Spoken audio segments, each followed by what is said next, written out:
Welcome back everybody to another game of Heroes of the Storm here in Khaldor TV. Today we have a game on Dragonshire and we have a match between NaVi and Gamers2. So a real top match between those two teams. It is a best of one that was played in the ZOTAC Cup, and the pretty cool thing about this game in particular is that Gamers2, a team that traditionally really likes to experiment with new compositions, new heroes and also new talent builds, once again didn't disappoint and started with a build that was quite unexpected. They just basically looked at their lineup and they said, alright, listen boys, we don't really need a tank for this. We don't need a frontliner, a warrior that can really soak up the damage. We have a composition here that we can make work on a map like Dragonshire. They go up against an extremely strong team with this, so they risk a lot here. But there's of course also a high reward. Taking down NaVi isn't easy these days, and they want to advance in the tournament. So both of the teams are going to give it their all here on Dragonshire, our map in the ZOTAC Cup. So let's jump right into it and see who's going to take it here. Gamers2 or NaVi.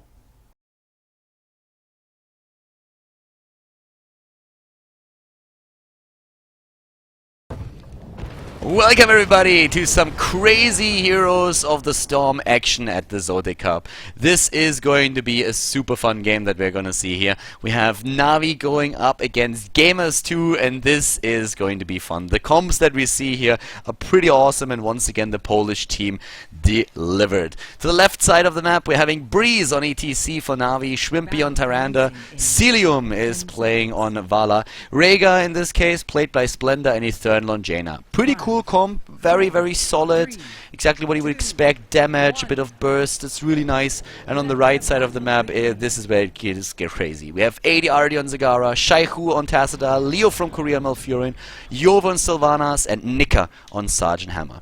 And if you really paid attention to what I just introduced, then the very like fast ones amongst you will have been like, wait a second, something is missing. Yeah, they don't have a tank. Well, they have a tank technically, I want to say, because there's one right in front of us. It's Sergeant Hammer. But they don't really have a frontliner. They don't have a warrior. They just went for 3 push heroes and have now down to the bot lane Nika on Sergeant Hammer with a rotation from Yova and Leo helping him out. Sylvanas is already there, and up at the top lane it is Zagara. So the Polish team, once again, they deliver. We all know that they are a little bit crazy, and we all love them for that. And they are trying it once again. They are playing against an extremely strong team on the other hand, so this is not a troll comp or anything like it. This is definitely something that they practice. It can still backfire horribly, and that might be something that's going on here, because what we're seeing for NaVi is a very solid comp with 2 damage dealers in the backline, Shwimpy for the Hunter's Mark that he can use, and also the Owl with the extra stun, and it's definitely not going to be easy for Gamers2 to win this game, like not at all. But they apparently have faith in this particular composition, and we're gonna see soon enough if this is justified. Looking at the level 1 talent for Malfurion, we have the Scouting Drone over another Conjurer's Pursuit, so in this case 2 Scouting Drone charges since the last patch apparently trumps the additional mana, and that will at least give them an idea of what exactly is happening on the map. In those fights, I guess without like a tank, a warrior, someone to soak up the damage, is going to be very important for them to spread out properly and to make sure that they're in good position for that. This is going to be a bit tricky. Yova is moving back. Oh my god, just barely alive, but I guess as long as you don't die, it's okay. It's alright. We're having, in regards to the talents on the side of NaVi, pretty much what you would expect with the trade talent here on the side of Jaina. Additional healing thanks to the healing totem, but of course so much really depends on Tyrande getting her Ranger's Mark in, and then Celium and Shwimpy doing the damage.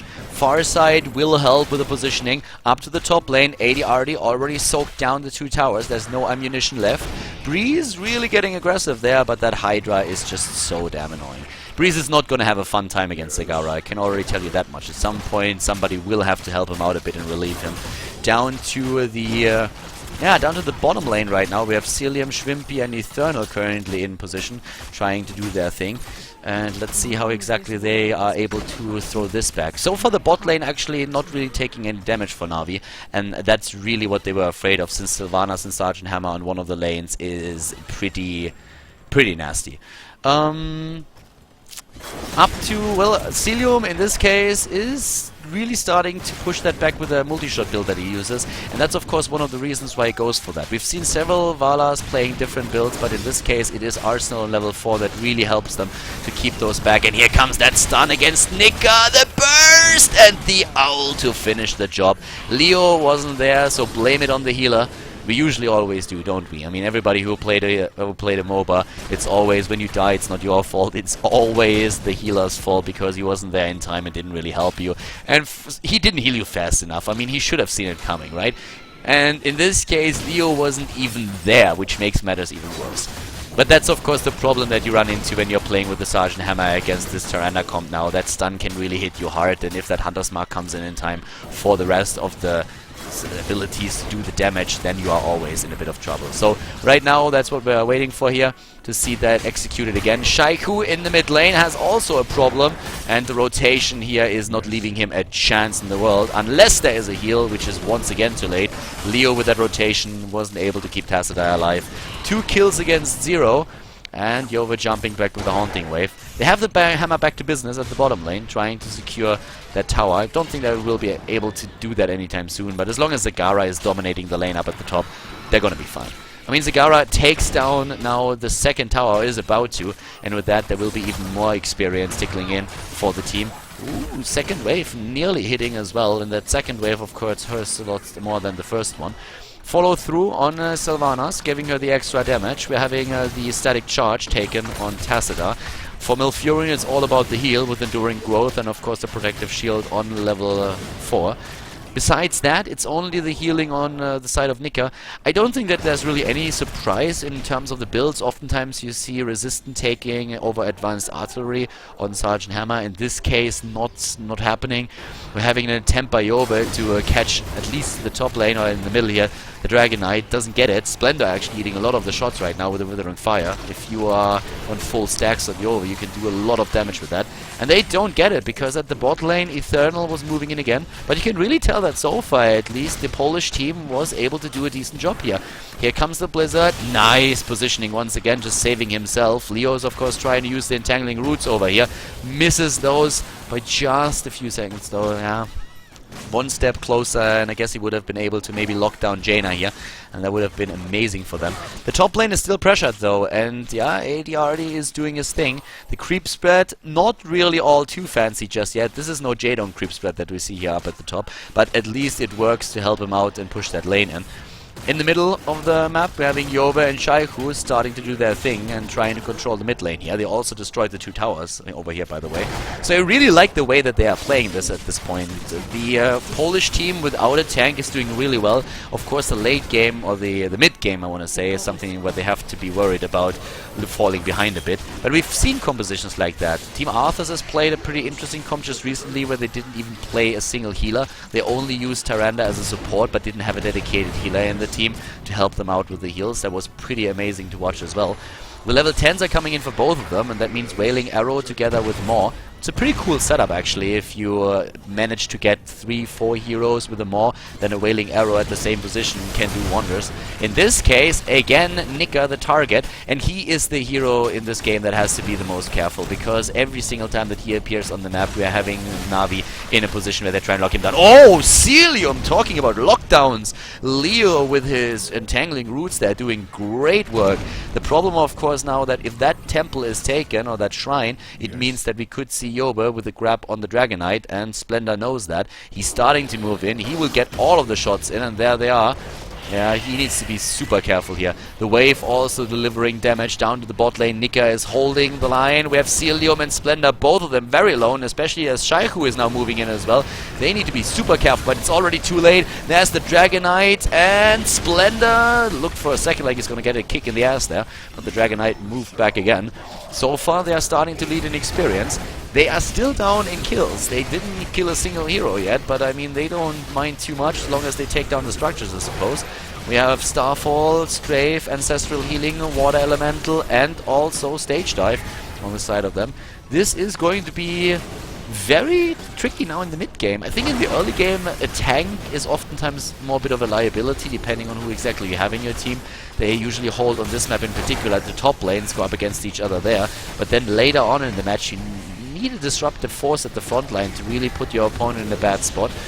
In this game, on the other hand, we all know that it's pretty cool how you can use heroes for different roles. I mean, this is one of the few MOBAs where especially like healers and supports in the late game still play a huge role and can be extremely important and are not just food for the opponent's carry, which we oftentimes see in games like Dota 2.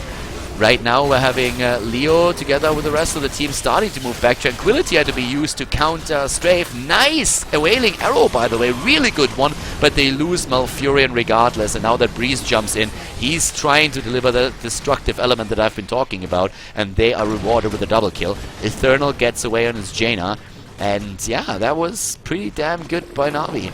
They waited for a good opportunity to use their setup there, and that's what they did. Jumped in, but that of course left ADRD alone at the top lane, and he could get some damage in against the keep, against the fort. Is he going to be able to move back? No. The owl is there. They knew where he was. Process of elimination solves, and now he is being killed as well. Good kill against Zagara. That panic more trying to get away with that didn't really work out for them, so yeah. At this point, looking down to the bottom of the map, we're having Nika starting to push that lane in again. Like, in terms of structures, they do better. This is just like basically summing up what happened so far in the game. Like, pushing in structures, that's where they really excel, and it's no big surprise considering that they have Sergeant Hammer, Zagara, and Sylvanas in the lineup. But when it comes to really winning the fights and taking down heroes, they start to struggle quite a lot since they have 0 kills against 5. 13 against 13, 14 level coming in just a second for Team NaVi. But in general, they do quite well when it comes to keeping up in experience. Overflowing Light has been chosen, Frost Shot, Uber Rockstar. It's really about momentum apparently now for NaVi, trying to get that extra movement speed with ETC, slowing down the opponent with a Frost Shot, sprint on the side of Jaina over the advanced Frost block, sorry, Ice block. So all these things that they can use in the fights are going to help them really. And on the other hand, we're having the Hunter-Killer talent for Zagara on the first one. We're having a Dimensional or Prescience as first taken. Prescience, and then Dimensional Warp will be the next talents for Tassadar, so that they can really keep them alive a bit easier. Which is great if you have heroes like that. Here, of course, also has that additional healing ward. The reason is actually simple. I mean, you have only one healer for that lineup, and you have no tank to soak up damage, so you need as many heroes as you can to deliver at least partial healing for themselves, and that's what we're seeing with Prescience, with Dimensional Warp, with the healing ward, with also the first 8 now taken. Sylvanas was sniped up at the top though, and Eternal just more before they could try and go for ADRD as well. Sergeant Hammer at the bottom lane is still delivering damage though, and now the well is done. But we have, the lockdown, Nika trying to get away, but there's too many heroes. There's way too many heroes already. A 4-man rotation. NaVi moves on the map really well, and they are trying what they can to make sure that this lineup never really gains momentum.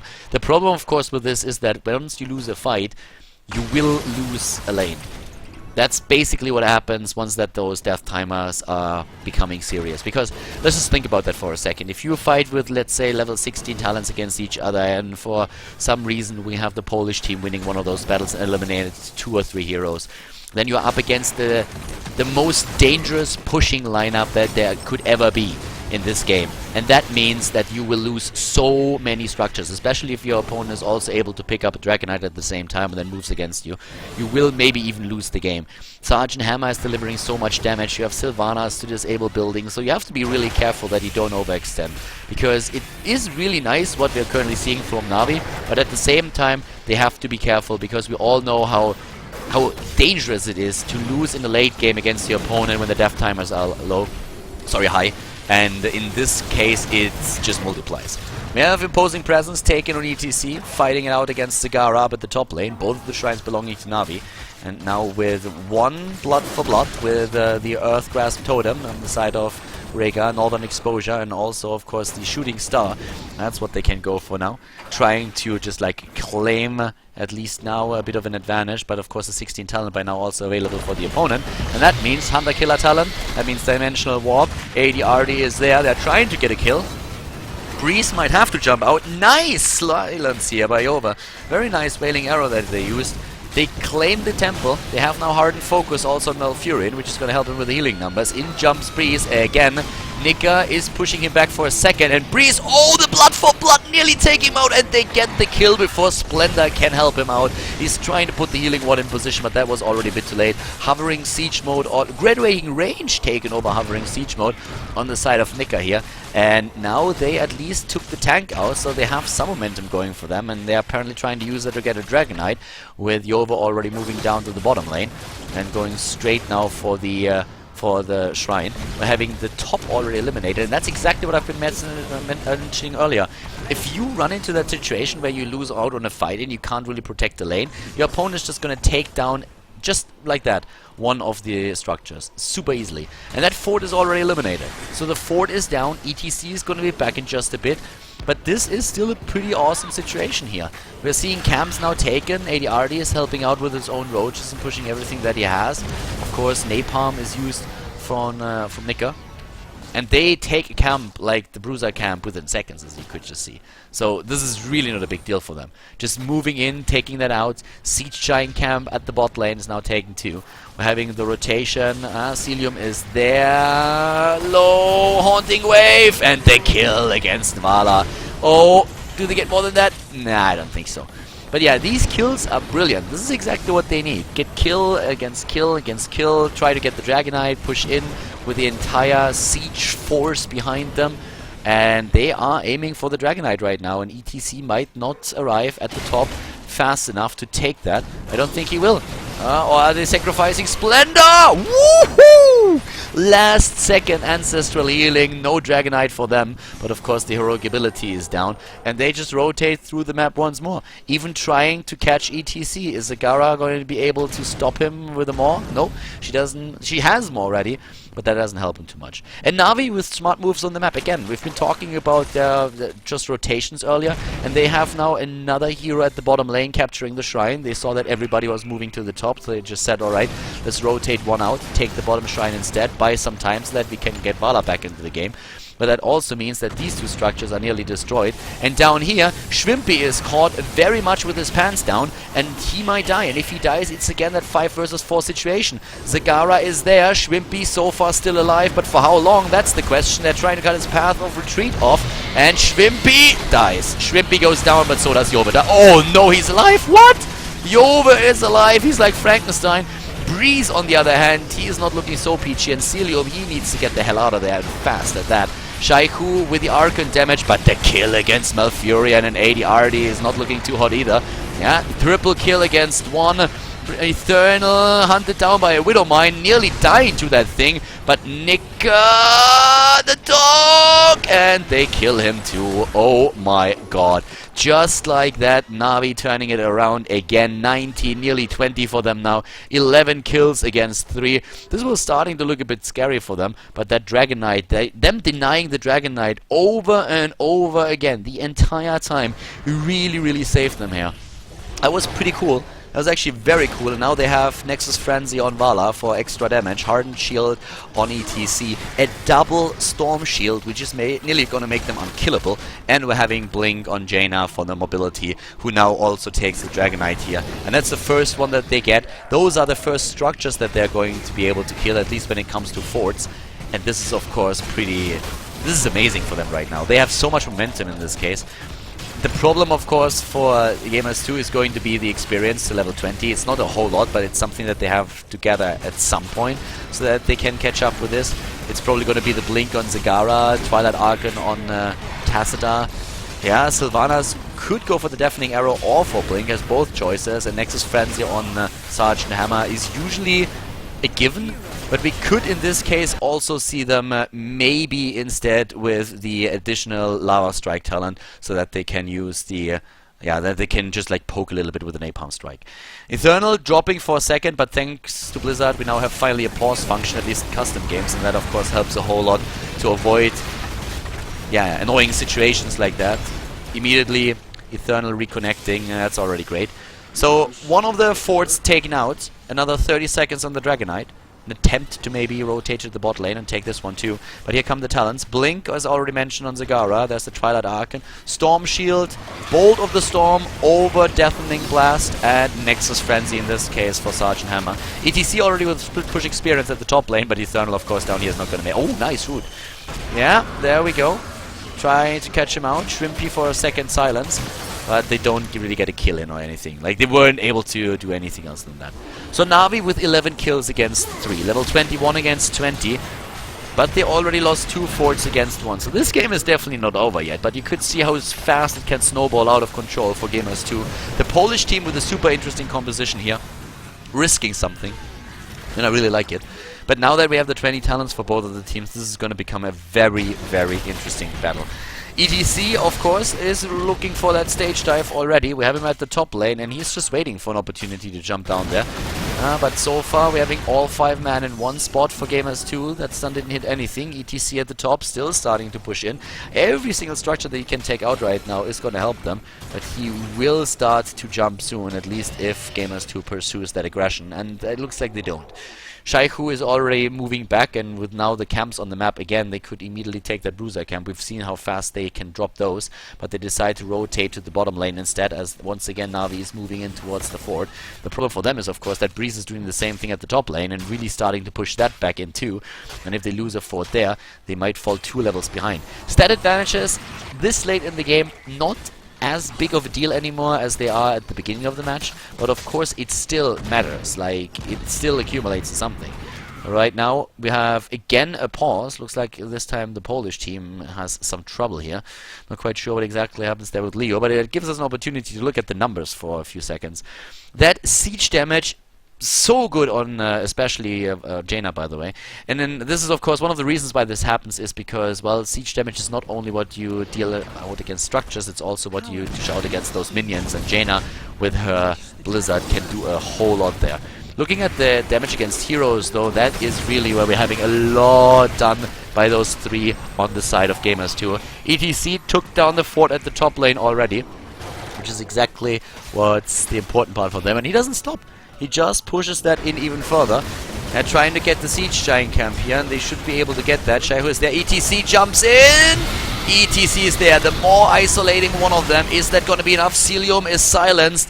Yeah, with only 1 hero more. Not sure if that's the best thing. Where's that stun? There it is. Leo attacked. The healing ward is down. Tranquility is being used. The heal is everywhere. Shaihu very low, and Nika dies. They just don't have enough sustain there. It is ETC. That lack of a tank, that lack of a warrior is really making them struggle. Losing 2 heroes, Zagara and Sergeant Hammer already dead, and Shaihu on Tassadar is now dying too. Yep, this is NaVi pushing it in, and this should be at least keep number 1. There's too much damage. 60,000 heal, 37,000 heal actually already. And yeah, they're taking that keep with ease. No problem for them to really bring that.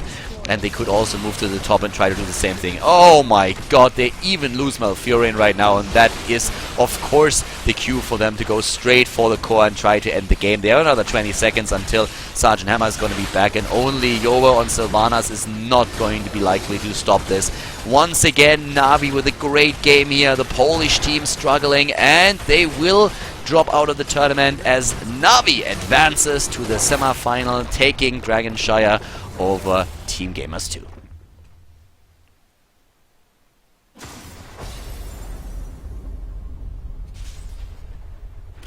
Gamers2 doing really well with their composition, considering that they didn't have a tank, but then especially in the later stages of the game you could really see how that ETC was always disrupting the entire lineup that we saw for the Polish team here. So Gamers2, they don't win the game after all, they lose it here. NaVi takes it and advances in the bracket, but a pretty interesting game, and it's kind of nice to see that Gamers2 is willing to risk something here and always explores new paths. I really liked about them. But NaVi, extremely solid, cool game from them. They take it and advance in the bracket, so congratulations to them. If you guys enjoyed the game, make sure that you give it a thumbs up on YouTube, subscribe to Khaldor TV if you have not done that yet, and I'm gonna see you tomorrow for more Heroes of the Storm action.